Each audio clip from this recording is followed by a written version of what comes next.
Kull min daħal il-belt f'xi ħin matul il-jum tas-Sibt bla dubju li nnota ż-żarmar tal-Funtana tat-Tritoni.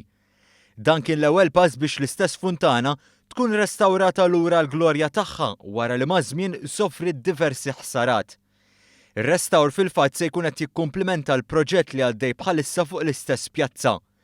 L-ewwel ħaġa li sar is-Sibt kien li jitneħħa l-platt.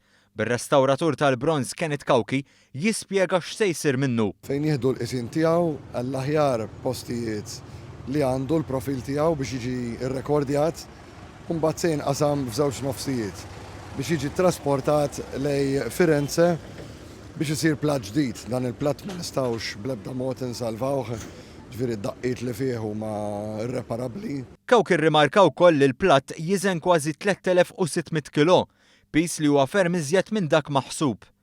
Apparti l-platt tneħħew ukoll il-kolonna tan-nofs u t-tritoni minn qaddhom il fuq.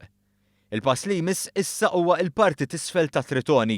Li nħaffru madwar saqaj it-tritoni biex naqilawhom għax huma mimlin bil-konkos minn ġewwa, dawn se jiġu trasportati lejn Firenze bil-konkos kollox fejn jinfetħu, jitneħħilhom il-konkos, jiġi konsolidat il-bronz, issir skeletru ġo l-istatwa u mbagħad jiġu weldjat il-biċċiet kollha tal-bronz oriġinali biex l-istatwa terġa' tiġi sħiħa kif kienet.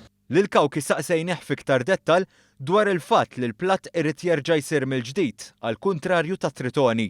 It-trawma li għadda minna fl-1978 fejn literalment infaqa waqgħu li ta' metru nofs.